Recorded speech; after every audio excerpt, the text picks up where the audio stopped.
Okay, I'm going live. Ngayon mga kababayan, kasama kong aking apo. Yes, sir. Walang iba, si Bertinito Wish. Yes, sir. Okay. At ang ating pag-usapan sa ngayon ay yung Tatakosing sino to? ang dalawang Senado. Senado ng Malacanang at Senado ng mga katauhan. Ito, Senado ng Malacanang at Senado ng Katotohanan. Yan na po ngayon. Ito na, music. Let's go!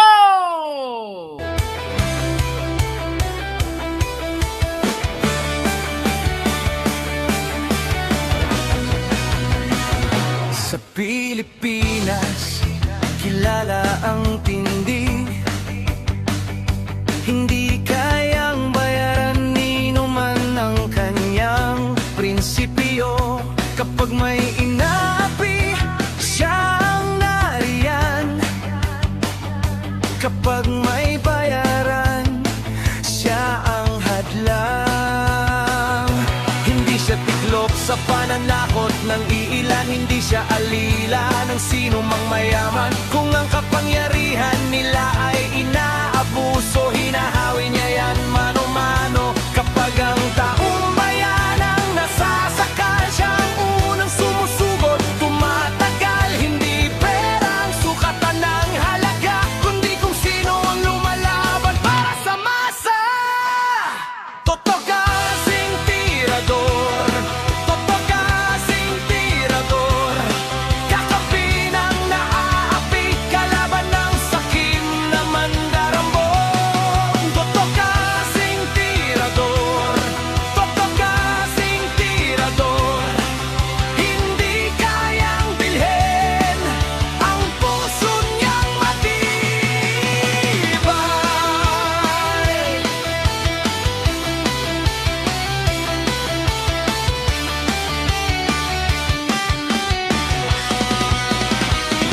Mga magnanakaw sa pondo ng bayan, nanginginig kapag siya ang nandyan.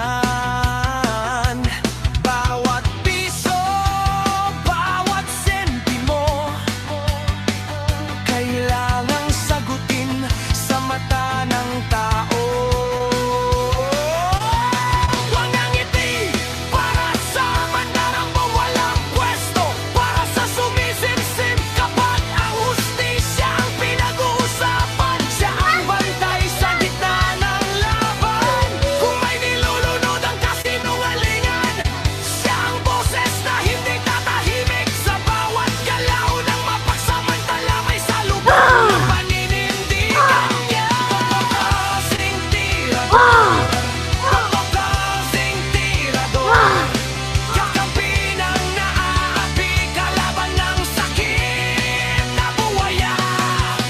Kasing tirador, kasing tirador, hindi kayang bilhin ang puso niyang matibay. Hindi lahat ng malakas ay tama, hindi lahat ng tahimik ay duwag. Kapag ang bayan ang pinagkakaitan, siya ang unang humaharap. Totoo kasing tirador, totoo kasing tirador, kakampi ng naaapi, kalaban ng sakit na buwaya. Totoo kasing tirador, totoo kasing tirador, sa taong bayan nagtatayo hanggang dulo ang paninindigan.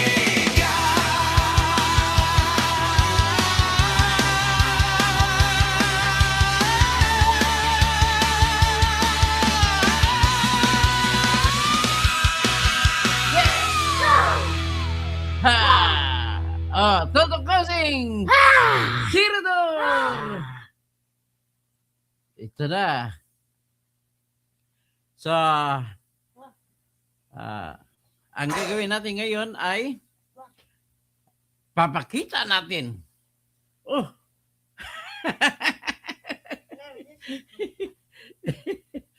Okay. Oh, man. It went out. It went off. Oh, man.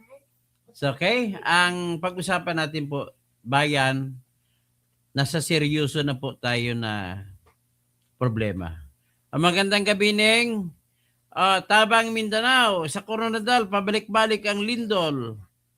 Sabi ng kapatid ko, pabalik-balik ang linog. Ang lindol kasi sa Ilonggo na salita ay linog. So, at least yung bahay na ginawa ng tatay natin ay hindi man lang na iyan nagiba. Si Daryl Hispano, Senado ni Duterte. Bahala ka kung Bye-bye. Senado ni Duterte. Bye-bye, guys. Bye-bye. Senado ng tao. Alam mo, ang problema Daryl Hispano, ang Senado na halata na si BBM sa likod, ay kinakampihan nyo. Yan ang problema sa inyo. Yan mga Senado na mga mangagaw, mga ganid. Ayaw mo bigay, hindi na nga kayo hinalal, ay 12 lang naghalal sa inyo. Pinagpipilitan yung sarili nyo, punyeta ka, Win Gatchalian. Punyeta kayo lahat yan, Tito Soto. Isa lamang po ang dahilan kung bakit inaagaw nila. Kasi gusto nila i-convict si Sara. Ganon yan, Daryl Hispano. Pangalawa, na pinakamalaking dahilan ay itatago nila ninanakaw nila na pera sa flood control. Yan ba gusto mo, Daryl Hispano? Hindi may babalik ang pera ng bayan? Napakawalang kwenta mong tao. Kung ganito, lahat ng Pilipino kagaya mo, ipagdadarasal ko lang na mawala kayo sa mundo. So, anyway, yan po, pakinggan natin si sabi na sa konteksto ni Alan Cayetano ay dalawa ang Senado natin ngayon. You have the Senate of the Philippines and you have the Senate of Malacanang. Yung isa ay Blue Ribbon, Committee de Absuelto, na ang kanyang mga main work ay paano absuelto si Erwin Tulfo, paano absuelto si BBM, at ang iba pang kasama nila, at iba pang mga si Romualdez, lahat po ng mga kongresista. Yan ang pinaka-problema. So, labanan talaga dito ng klaro ng Satanas at saka Makadiyos. Ang Makadiyos sila ni Dordante Marcolita at saka ni Alan Peter Cayetano. Kasi gusto niyang depensahan ang katotohanan, katarungan at hindi niya ibibigay kay sa grupo nila ni Win Gatchalian na walang ibang pruweba, walang ibang gagawin kundi tatabunan lamang, i-absuelto lamang ang lahat ng guilty sa flood control at i-convict na gagawing guilty si Sara Duterte. Ganon po yan. So, matigas na kabubuan, hindi po ako bubo. Kung didiis ako na sabi mo matigas na kabubuhan katangahan, ano ang tawag sa tao na manungkisong na makikinig sa matigas na bubo at tanga?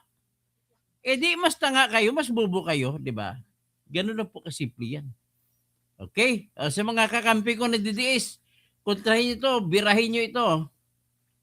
Gisaltar, good evening, Tony Toto. Tirahin nyo ito si Daryl Hispano, si Manong Kisong, tsaka si ano pa, shout out Numhar from Zamboanga City. Buenas noches a todos, para todos Zamboangueños. Tapos si Devot Remix. Yan, pambirahin nyo lahat ng mga dyan. Bakit ba gusto nyo? Wala na pong ibang pakay si Win Gatchalian kundi i-convict si Sara. At saka i-absuelto ang mga flood control na mga nagkasala. Ganun po yun. Kunwari lang yung away-away, galit-galit si Romualdez. Tsaka si Bongbong Marcos. Hindi po totoo yung kinansila ng US passport, US visa ni Romualdez. Hindi po ganoon kadali magkansila ng visa. Kwento lang po yan ni Marcos. Kutsabahan nila ni Babes Romualdez na ambassador ng Philippines sa United States of America. Kwento lang yun, hindi totoo yun. Tapos, kunwari, kakasuhan nila si Roy Romualdez, hindi po totoo yan. Tapos si Remulla, nagpapagabit na klaro sa Malacanang. Siya po ay inuutusan ni Lisa. Biro mo, langga, kakasuhan na ng 5 kaso si Chis Escudero. Bumaliktad si Chis Escudero. Kapalit nun, 3 kaso, hindi na siya sasampa ng kaso. Yan, ibig sabihin po niyan, Remulla, nagpapadikta ka kay Lisa Marcos, nagpapadikta ka sa Malacanang. Dapat kang i-impeach, dapat po fair ka at independent. Rinaldo Adiba, gusto namin na totally wala na sa politika. Sara at gusto ko anyan, mananalo siya kasi wala nang ibang makapagpakulong sa akin.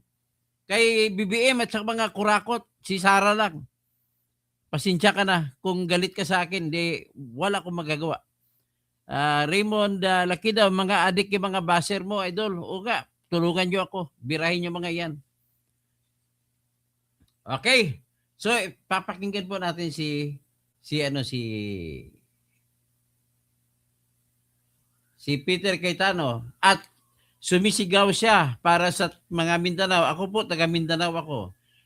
Kung sino lang gusto tumulong, magpadala kayo ng tulong sa lahat ng mga nanghingi ng tulong para sa Mindanao. Kasi dahil sa lindol po, marami po mga 11 na po ang patay sa ngayon na natabunan ng mga building na nasira.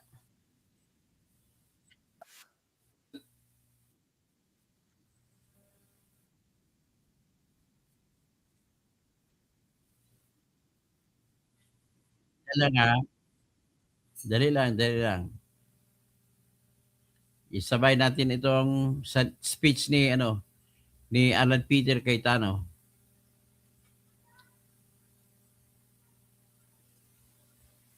Follow the rules, hindi Sundin ang batas. Yan ang sabi ni Alan Peter Cayetano.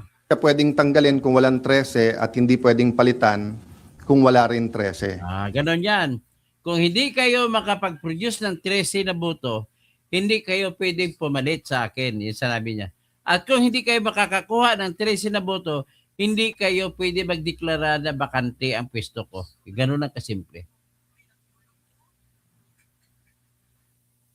Yan. So I'll make that clear ha. Senate President Pro Temp, Senate President, Secretary of the Senate, o SAA, kailangan yan 13 ang botong ilagay, 13 ang boto pag tinanggal. Hindi nila sinunod yan. So meaning, hindi legitimate si Attorney Bantug, no? So having said that, ayaw namin maipit yung mga empleyado. So I sent him a letter to talk with Attorney Bantug and nag-offer kami kung gusto ni Senator Win, pareho na lang kami pipirma kahit walang designation. So I think the letter was delivered mga 8 a.m., a little bit past 8. Ang sagot nila noong 12 o'clock is that hindi na siya secretary at mag-turnover na lang.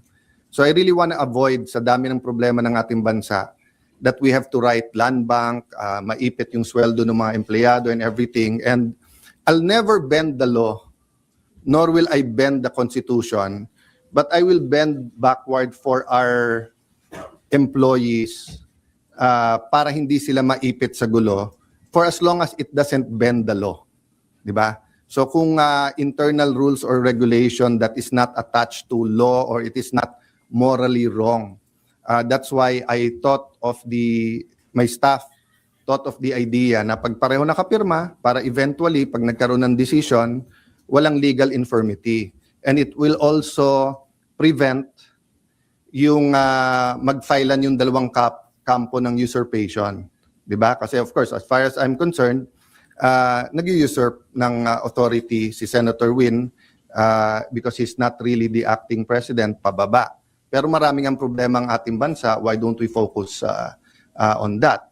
So, apparently, because ayaw nila pumayag, dalawa Senado natin ngayon. You have the Senate of the Philippines and you have the Senate of Malacanang. No? So, yung Senate of Malacanang had the hearing kanina And you have two Blue Ribbons Committee. Yung isa ay Committee de Absuelto na ang kanyang main work is paano i-absuelto yung mga high officials ng ating bansa, at yung isa naman na seeking the truth. So am I saying lahat ng sabihin ng 18 ex-Marines ay completely true? No. What I'm saying is nga, give them a chance. I heard they have other evidence, including videos. I heard that if they come out and there's full support na nararamdaman, may iba pang mga witnesses na may mga dokumento, may mga ebidensya na lalabas din. So as a nation, we have to decide whether the Senate will be under the thumb of Malacanang. And now that it is very clear to us that the biggest ever corruption scandal is the flood control scandal, if it's acceptable to us that we witnessed this morning, the biggest cover-up committee hearing of our generation. Diba? So ganun lang kasimple yon. So in the same manner na nag-propose kami na parehong pipirma, I have not talked to Senator Marcoleta, so hindi ko alam kung papayag siyang dalawa silang chairman or whatever, but we have to find a solution that yung mga witnesses ay makakapunta ng malaya na protektado ng batas at independent yung Senate. Having said that, mahaba panahon, as I said kanina, let's focus on Mindanao and on the relief and rehabilitation, especially kung may mga lives that are at stake now because dun sa mga buildings. I don't think all of us fully know the extent so far. Nakikita lang natin yung mga videos, no? So hanggang dun lang muna, we will continue with our meetings. We will focus muna on Mindanao. I am not sure when the next hearing ng Blue Ribbon led by the subcommittee by Senator Marcoleta is. I'm expecting to know soon, but definitely knowing what's happening in Mindanao will have an impact on our decision kasi priority yan. Okay, question from Janice Cosio. Sir, good Alam afternoon. mo, believe ako kay Alan Peter Cayetano, napakatalino. Cool. Hindi siya nakipag-away. Ang nakipag-away lang si Tulfo, si Win Gatchalian, si Tito Soto. Ayun. Ang mga desperado sila kasi pinakalaran sila ng mga Marines, ng mga kabatan. Oh, sige, diretso mo na, Alan Peter. Dalawa lang, sir. Yung comment nyo sa resign call sa inyo, and sabi po ng Malacanang kanina, open si BBM na magpatawag ng special session ng Congress. Lalo na po, nabanggit nyo na rin yung nangyari sa Mindanao kanina. And paano po yun kung magkakaroon ng special Unahin ko yung Congress? special session, okay? Yes po. So I had 2 communications with them sa Malacanang. In both cases, sinabi nila sa akin, hindi pa handa yung mga bills na gusto nilang ipapasa para dun sa uplift. So biglang nung nagpalit ang majority, biglang kailangan ng special session dahil may bills na. Actually, kung may official silang bills, dapat na i-file na yon para na-refer na sa committee, di ba? So sabi nila, inaayos pa nila. But having said that, kung bigla nilang naayos from the time I had discussions with them, may LEDAC, pinospone nila the day before, tinawagan ako ng secretary na head, and then sabi niya, sir, pwede ba ituloy bukas? Sabi ko, kayo nag-postpone, ready ako. Tapos hindi rin naman nila tinuloy. Yung sinasabing magtrabaho tayo, nagtatrabaho kami, ready kami magtrabaho. Sila nag-walk out, kaya nagkaroon din kami ng parliamentary tool na ginamit. Sinasabi ni Senator Lacson paulit-ulit, and I feel bad for the generals, and I apologize in behalf of the whole Senate, both the majority and minority. But nakita nyo naman, after nila kinonvene illegally ang session, ano bang ginawa nila? Nag-adjourn sila sinidie. Ang calendar natin pwede pa hanggang Friday. Hindi naman nila tinuloy yung session ng Thursday, Friday. Sasabi nila mga gusto nilang ipasa eh. So ang problema natin sa kabila ay double standard. Iba ang sinasabi, iba ang ginagawa. So doon naman sa nananawagan na mag-resign, as I said, pag-usapan na lang natin in a few days after yung... Ikaw ang layas, Dayan but RC. especially yung mga Kailangan former namin si presidents, yung mga nagkampi-kampi na mga Marcos na rin,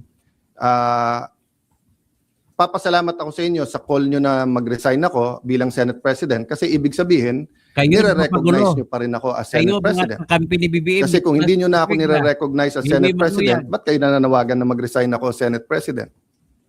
Di ba? Sir, kung gamitin ng Malacanang ito nangyari sa Ang tanging patawag na Any special session that will ang tanging pag-asa ng patas na impeachment trial ay si Alan Peter Cayetano. Si Win Gatchalian ay sugo ng Malacanang para i-convict si Sara Duterte. redound to the good of the Filipino people is welcome. The special session is in the Constitution. Yung ginawa namin nung bago matapos yung bago mag-sinedie is precisely because aagawin nila yung committees at kailangan matuloy yung hearing tungkol sa Blue Ribbon. Having said that, Mindanao is now. Diba? They need the attention now. So if there's needed legislation, good. We will meet right away. If not, then tulong-tulong tayo. But aside from that, let's remember that the committees can continue to work. Nung pinauwi ni Senator Win, nung Thursday, yung mga empleyado, may Senate hearing pa si Senator Pia. So hindi totoo na hindi nagtatrabaho. Wala tayong dapat conflict kung may kailangan yung ating bansa. Whether it's legislation, whether it's a meeting na LEDAC, dapat tanggalin ng politika pagdating na ng I say politika, but it's an issue of graft and corruption. But what I meant is that it's a political issue vis-a-vis a more urgent. They're both important, but what's more urgent? You can postpone a hearing. You cannot postpone a rescue mission. You cannot postpone yung paghatid ng mga relief, di ba? And then, yun nga, hindi natin nararamdaman pa ng husto, pero the economic crisis is here. And every month until the end of the year, it will get much worse before it gets better. Because nga, tuloy-tuloy ang problema sa Middle East, di ba? So maraming tinatamaan dyan. Supply chain, presyo ng dollar sa peso, presyo ng diesel at ng gasolina, kakulangan ng fertilizer, taas ng presyo ng fertilizer, desisyon ng Vietnam at saka ng desisyon muna ng India kung bibigyan tayo ng magbebenta ng fertilizer, desisyon ng India at saka ng Vietnam kung magbebenta ng bigas o hindi, desisyon ng Indonesia whether mag-export sila ng coal o hindi. All of these are kumbaga sa relo are moving parts na walang makakahula o makakapredict. So in that sense, kailangan magtulong-tulong talaga yung ating bansa. Kaya naman nandun pa rin on the plate yung graft and corruption kasi kahit anong plano natin sa economic crisis, kung ninanakaw pa rin yung pera, then mahirapan pa rin tayo lahat. No? Jonathan Asalalo, GMA Center. Sir, Yes. sino po ang tatayong presiding officer sa impeachment trial? At may update po ba kayo sa... As soon as they have 13, walang problema sila na. Okay, so I have to assert because may pinaglalaban tayo. Pinaglalaban ko hindi yung si Alan Cayetano ang Senate President. Ang pinaglalaban natin, ang Senado hindi pwedeng rubber stamp ng Malacanang. Hindi pwede na hindi independent yung Senate. Hindi pwedeng may hearing ka katulad kanina, yung bibig na bumubukas ay senador, pero yung lumalabas na salita galing sa Malacanang. Ano pong rules sa pagpili ng presiding officer sa impeachment trials? They illegally amended the rules. They illegally had a session, di ba? So in due time, there'll have to be something that will decide, di ba? But in the same manner na ina-assert ni Senator Win na he's the acting Senate President kahit na walang legal basis whatsoever, I have to assert not for myself but for the truth and for the Constitution. But it's still 1 month eh. 'Di ba? At hindi kami nakikipag-agawan sa silya doon. So for example, yung Senate Secretary, dapat siya yung ngayon nag-aayos para diyan sa pre-trial. But nagte-take over sila Attorney Bantog. So we're doing it very patiently. Because nga, we don't want the whole Senate to be affected. No? Paano po yun? Kanina si House Secretary General Sheloy Garafil, nagpasa siya ng manifestation ng House Prosecution Team kay Secretary Bantog, pero hindi niyo po siya kinikilalang Sec Gen. Yes. Pero ang House Prosecution Team, si Sec Gen Bantog daw yung kinikilala. That's going to be a problem for at least a few days, maybe a few weeks, because we don't expect naman the Supreme Court to rule right away. But what's the best proof that Malacanang's hand is in this? First, yung pananakot nila sa Nabuhay mga si miyembro Alan. namin na Hindi lumipat, kita, no? yung offer na wala ng kaso pag lumipat. Second, as soon as nila ginawa, naglabas sila na ang House at ang Malacanang ay dun pumapabor. Di ba? Pwede naman mag-neutral ang Malacanang eh. Pwede naman sabihin ng Malacanang, settle it among yourself. Ganon din sa House prosecution. Hindi naman nila gusto ng fair na impeachment. Gusto nila yung may Ang problema sa impeachment, sa mga prosecutor, mga kongreso, nagpimili na sila, nag-side na sila kay Gatchalian. Anong ibig sabihin yan? Ibig sabihin may kutsabahan na sila. At kung ganun mangyari nila, huwag lang sisihin. Sino ba nang gugulo? Kasi oras na ganun mangyayari, pagpipilitan ni BBM, si Gatchalian, at saka prosecutor, hindi matutuloy ang impeachment. Paano tatakbo impeachment? Sinong sisihin nyo? Si Alan Cayetano na gusto magpatuloy? O si Winnie Gatchalian na gusto na gawin ang kasi gusto na i-convict si Sara? Ha? Ikaw lang ang uhaymak, kukunti na lang kayo naniniwala kay Kwan na maka-BBM. Kukunting-kunti na lang kayo.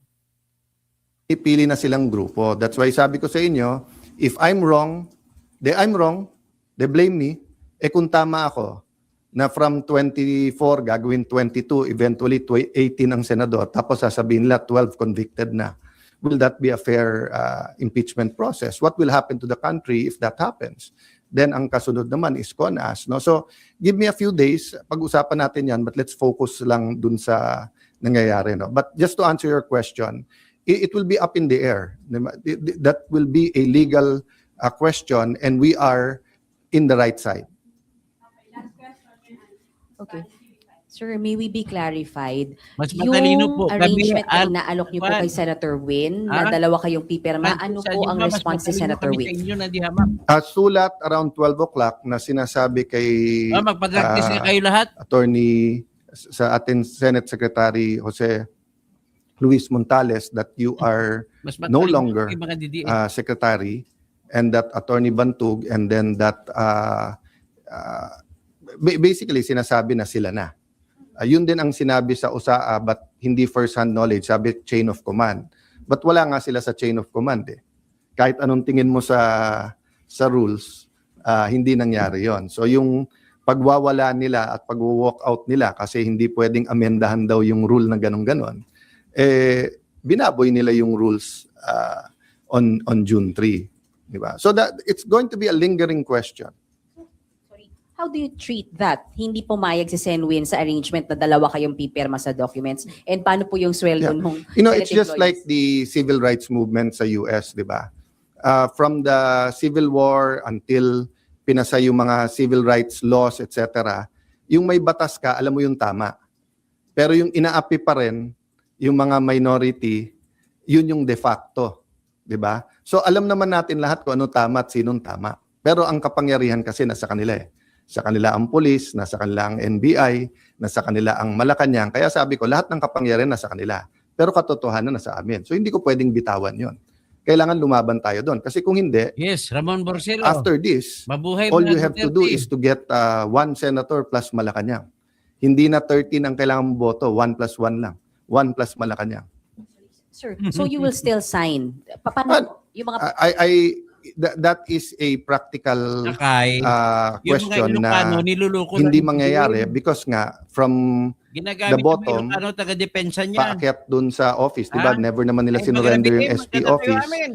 Hindi ko namang trinethreaten yung mga empleyado, di ba? But sila, inaano nila yung mga empleyado. Yung ginawa ni Senator Erwin, tapos nag-sorry.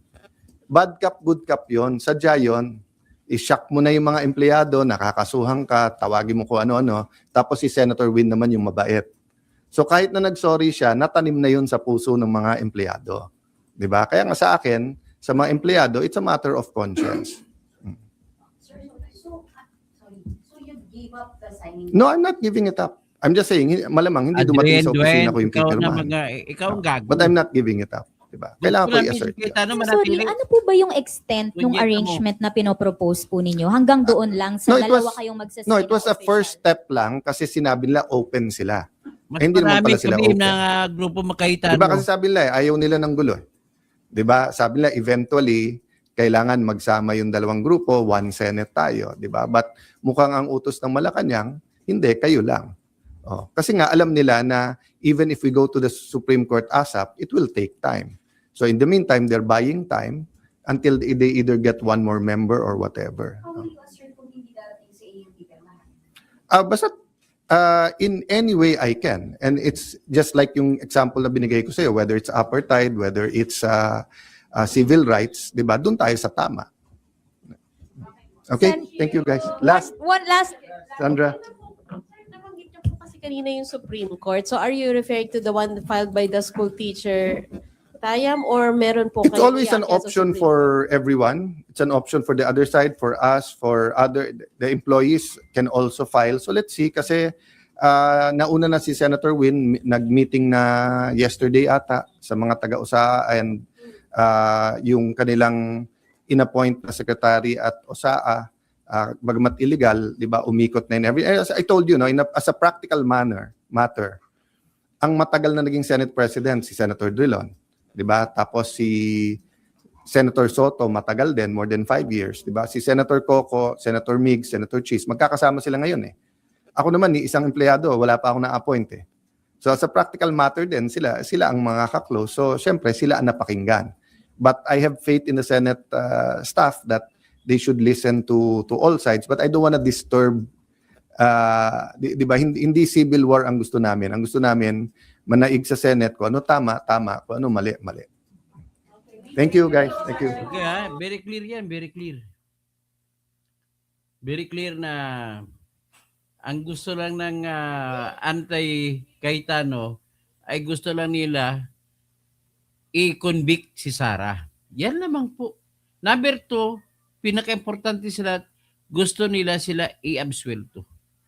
Ganun lang. Sa tinatag na flood control projects. So, kayo mga taga-Malacanang dyan, dalawa lang ang Senado ngayon. Senado ni BBM sa Malacanang at Senado ng mga tao. Yan, Senado ng mga tao, yun ang grupo po ni Alan Peter Cayetano. Yan ang tama. So, ngayon, di ba nakita mo ang grupo nila, yun pa nagmamayabang, gusto mangkwelyo, manuntok, mang-aresto. Yan si Bendalo, si Tolpo. Tapos kanina, nag-file ng kaso. Nagkaso na libel laban sa ilang mga sundalo ng Marines. Yung nagturo sa kanya, so kinasuhan si Gumban at sino pa? O ayan, pakinggiting na natin ha.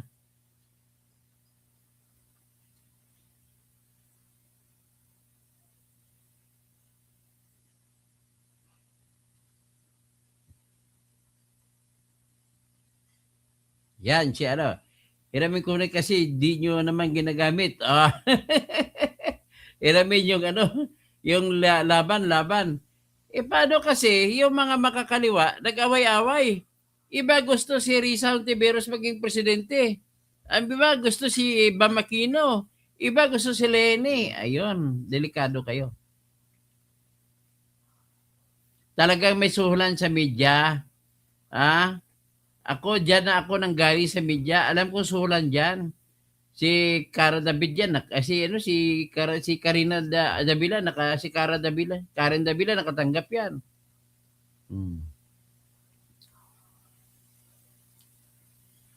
Ano pa? Pakinggan natin itong mga mga Marine kanina. rin ni Ginoong Saldico, 12 na mga dating At nadagdagan na ng 14 na Marines ha. Abangan ang 14 na Marines. na mga dating Marines at dating empleyado rin ni Ginoong Saldico Yan, 14. na nagtrabaho at natawag ding basurero na nagde-deliver din ng pera sa iba't ibang mga personalidad. Hindi naman guilty si Sara Francis Ang pangalan Oyama. ng 14 na ito ay Wala ka namang isusumite po ebidensya. kay Senator Robin Padilla Pinto ka lang. at siya na po ang bahalang mag-submit sa kanyang committee. No? At itong 14 po na ito ay handa silang tumalima sa anumang sabpina or Ayan na, maliban sa 18, may 14 na lalabas. 14 ng mga marino. impitasyon po na manggagaling sa Senado para magbigay din ng kanilang nalalaman tungkol sa pagde-deliver ng mga maleta na ito. So, nailabas na po namin ang 18, ipapaimbita namin ang 14 pa, at kung hindi pa ho kayo kontento, ay meron pa pong 7 na handang 21 ang abot ang dadating. ihuhuli ko lamang po yung 7 dahil nasa isang maselan silang kalagayan na kung sa tingin ko makumbinsi naman ang ating mga mamamayan ay sapat na po yun. So yan lamang po at maraming salamat sa inyong lahat. But sir, to clarify, ngayong after po this press con, pupunta po ba kayo sa hearing? Yes. Sir, Pero- do you want Senator Erwin to inhibit? Pupunta sila sa hearing pagkatapos dyan. Tapos gusto nila aalis si Erwin, huwag si Erwin ang mag-presiding officer. By rules of decency, Sa batas ng pagkadesente, he should. dapat umalis si Tulfo, Erwin Tulfo sa pag-preside. Sir, sa hearing mamaya na mag-inhibit siya. Well, we will manifest what I said to you earlier, that we should observe statesmanship. No? Pangit naman yung ikaw na yung nireklamo, ikaw pa mag-imbestiga, ikaw pa ang maging huwes. You mentioned earlier you expect them to cite the witnesses in contempt, sir? Well, if you look at the rules, no, it says there that if you falsely testify, you can be cited in contempt. Mm-mm.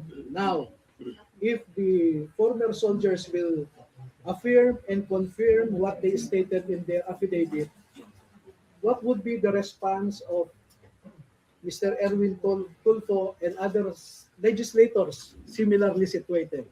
Sasabihin ba niya, nagsasabi kayo ng totoo?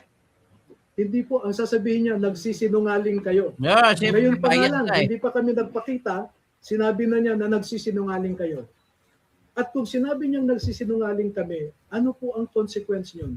Binasa ko po sa inyo ang Section 18 ng Senate Resolution number 5 as amended by Senate Resolution number 145 dated February 13, 2013. So wala kaming ibang patutunguhan kundi kulong po eh. And that is why the logic of our request, the reason, the basis for our request is for him to recuse himself, to inhibit and let those who were not named in the affidavit to preside over the investigation. Pero he can participate, sir, si Senator Erwin. Yes, we Basta wag welcome. lang chair. Yes, yes. Yan. Very clear, ha? Jose, Okay, proceed pa tayo.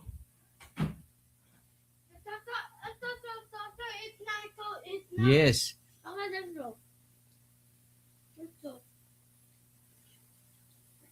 Ito, pakinggan natin na ikan pa. Yes, yes. Okay, nagpahayag ang grupo ng Rage para kay Alan Peter Cayetano. O, tingnan natin.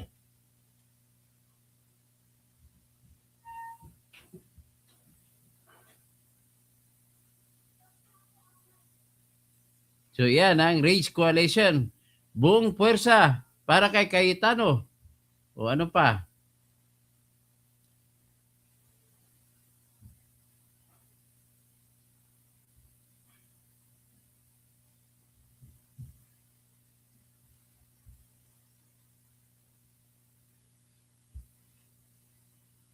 Dito gusto ko lang malaman ninyo ito ha. Gusto ko lang malaman ninyo ito. Kayong lalo na kayong mga Ilocano, ginagamit kayo ni Lakay na pangdepensa sa kanyang sarili. Ginagamit yung Ilocano card kung sa'y mahuli na nangnanakaw. Ito po yung istorya ni Primitivo Mijares. Sino ba si Primitivo Mijares? Si Primitivo Mijares po ang sumulat ng libro na ang title niya ay The Conjugal Dictatorship. Si Ferdinand tsaka si Imelda Marcos. Si Primitivo Mijares ay diarista. Kumbaga, media. Natapos niya sinulat to, inexpose niya si Marcos tsaka si Imelda. Dahil dito, ang 16 na taong anak ni Primitivo Mijares ay hinulog mula sa helicopter. So parang si Digong Duterte din siya. Hinulog sa helicopter, nabatay ang anak ni Primitivo Mijares. Yan po ang problema. Na hindi, sa ngayon ng mga Gen Z, yung mga Sara, maiba. Okay. So ngayon, sa ngayon mga Gen Z, hindi nyo alam ito. Ganito kalupit po si BBM. Mas malupit pa si BBM sa tatay niya. Ganun po. Kaya po ang hahabulin nila, kasama sa agenda nila, ay agawin ang poder sa 2028 ay wala ng eleksyon. No L ang gagawin nila. Very good time. Okay? Ano ba ito? Ito tingnan niyo si Rapitol po, binaliit ang mga basurero. Pakinggan nyo, gago talaga. Wala nang dagal ang mga basurero sa kanya, I waited for today's hearing. wala nang dagal sa kanya ang mga kargador. Tingnan nyo, kung ano minamaliit mga kargador sa pier. Thank you, Mr. Chair. Mr. Chair, it took all my energy to not to gate crush the live selling that happened here last June 4. The way it happened, Tinawag niya live selling yung hearing ni Marcoleta. the way it was handled, the statements being made. Gusto ko lang talagang pumunta dito, hindi man po ako invited doon sa conference nila na yon. I waited for today's hearing to confront the resourceful persons they presented. Let me call on them 18 kargador. Kasi nga po, Grabe. nagkakarga sila ng mga mali-maletang pera, sabi nga nila. Yung po talagang trabaho nila, taga-bitbit, taga-karga ng maleta. Una, sino ba itong 18 kargador ng mga maleta? Saan ba sila galing? We cannot simply bring in people sa Blue Ribbon Committee na nag-aakusa na mabibigat na paratang nang hindi man lang nalalaman kung karapat-dapat ba sila paniwalaan. Kasi simula pa lamang po na tinawag silang 18 Marines, may paglilinlang na agad. Yung bansag na 18 Marines sa isang paraan upang pabanguhin sila sa publiko. Matik po kasi yan. Pag sinabing Marines, iba po ang respeto ng mga tao. Pero hindi naman po silang lahat ay dating Marines. At mahigit kalahati sa kanila ay discharged without honors or dishonorably discharged from service for various offenses. Ibig sabihin, palpak. Tangina mo. Ang unang mali dyan, Erwin Tulfo, ganito. Tinawag mo na mga hindi sila Marines. Mga kargador. At kung hindi sila Marines, ang tawag mo sa kanila ay pinangalandakan mo pa na na-discharge sila. Sino ba ang pwede ma-discharge? Di ba mga sundalo lang? Ibig sabihin, inamin mo rin mga sundalo sila. Asan ang lohika mo, Mr. Rapitol po? Nagalit ka lang kasi ang kapatid mo binanatan? Ang problema nito si Win Gatchalian, gusto niyang isalba si Erwin Tulfo at si Rapi Tulfo. Pati na rin si Bongbong Marcos. At i-convict nila si Sara. Kaya nagkamali nga yung Win Gatchalian Black na ito eh. I-appoint si Erwin para ilagay sa Blue Ribbon Committee. Sabit. Parang naglagay ka lang ng Dracula sa blood bank. Bakit mo ilagay Dracula sa blood bank? Magbabantay. Ano naman mukha itatayo ni Erwin Tulfo na siya inaakusahan? Grabe. Di ba? O sabi nila, Apo, kalbo daw ako. Ramon Borsilo, yan ang mga Tulfo, puro lang yan sat-sat. Okay. Patapusin muna natin ang panlalait ni Rapi Tulfo sa mga kargador tsaka basurero. Sila, tulad ng pagiging AWOL o absent without leave. AWOL, pa-AWOL ka pa. Eh kung absent sila, ibig sabihin, sila yung lehitimo na official kasi AWOL ka eh. Hindi ka man pwede tawaging AWOL kung hindi ka military na lumabas. Why is this information very important? Because for people to believe their allegations, it must come from a credible and reliable source. Okay, matanong tayo. Kung ang lohika mo, ang informasyon na paniwalaan natin ay dapat bang galing sa credible source? Unang tanong, kung matalino ka, ano ang mga criteria para matawag mo ang isang tao na credible? Sige nga! Yun lang may kaso siya? Ay, yun lang ang bisihan mo? Ang credibility, ano ba ang pinag-usapan? Kung nagsasabi siya ng totoo o hindi. May kinalaman ba yan sa kanyang background? Wala. Punyeta. Tapos may helicopter ka pa na isa, may helicopter, aeroplano. May beechcraft kayo, ang dalawa ni Erwin. Di ba kabubuhan yan? Hindi mo pwede sabihin dahil ang isang tao ay na umalis na sa pagkamarin, ay hindi na siya nagsasabi ng totoo. Bobo! In fact, sila nga yung napunta doon. Silang naghatid. Ngayon, inaamin nyo na naghatid. Ang hindi lang, aklaro lang dito, medyo malabo nga kung nakita nilang pera o hindi. Kasi ang nakakita naman ng pera ay sila ni Mark Tiksay at saka si John Paul Estrada na yung aktual na nagbibigay ng pera kasama si Saldi ko. O ngayon, kung lalabas si Saldi ko at saka si John Paul Estrada at si Mark Tiksay, kawawa kayo, mga buang kayo. And so, the people using them portray them as heroes. God damn. Sabi nga ng isa sa mga senador na dumalo nung araw na yon, bayani daw po sila. O baka bayani ka naman sila eh. Ikaw lang naman hindi bayani. Nagnanakaw ka lang. Punyeta mo. Pero nakakaya naman po sila sa iba nating mga bayani. Na itong 18 kargador, na ilang Ayun tinawag mo naman. Hindi man na maliit mo ng lahi ng kargador.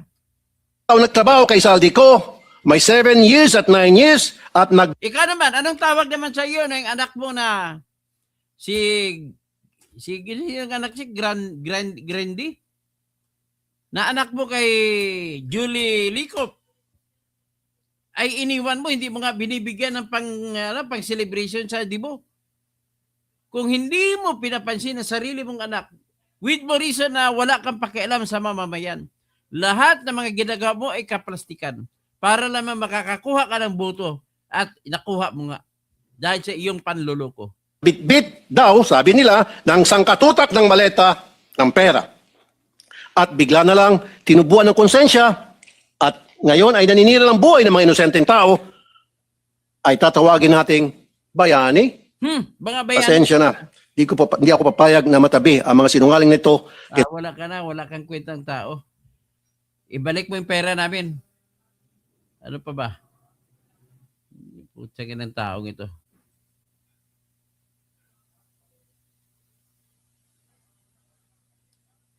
So, ngayon, ito, pakinggan natin si Kwan. Kaya niyang bitbitin yung isang senador, yung usahay under the Senate yan. No? Paparisto mo, kanino ipaparisto? Sabi sa usaha. Bakit yung usaha ba kaya niyang bitbitin yung isang senador, yung usahay under the Senate yan? No? Mataas ang pinakamataas na mga opisyal sa Senado ay ang mga senador. At yung Senate President, siya ay ang Chief Administrator ng Senate of the Philippines. Legal ba sir na ipa-aresto ng isang senador ang kapwa niya senador? Di ba of equal sila bilang mga miyembro ng Senado? Halal. Pwede ba yun sir? Yun ang nakakatawa yun ang paparisto mo, kanino ipaparisto? Sabi sa usaha. Bakit yung usaha ba kaya niyang bitbitin yung isang senador, yung usaha ay under the Senate yan? No? Mataas ang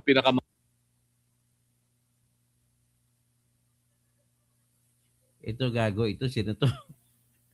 Wala ito. Okay.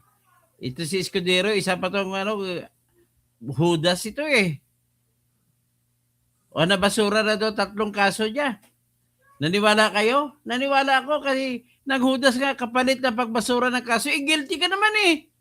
Tapos basura kaso? Kapalit na paglipat mo? Anong klase? Sana si Joel hindi lilipat. Sabi na 2 ni Senado.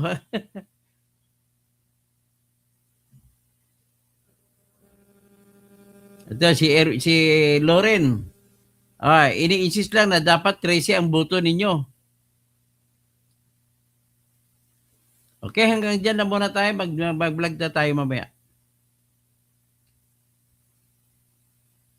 At least nakita nyo na. Ay, dake. Okay. Magandang gabi po sa lahat.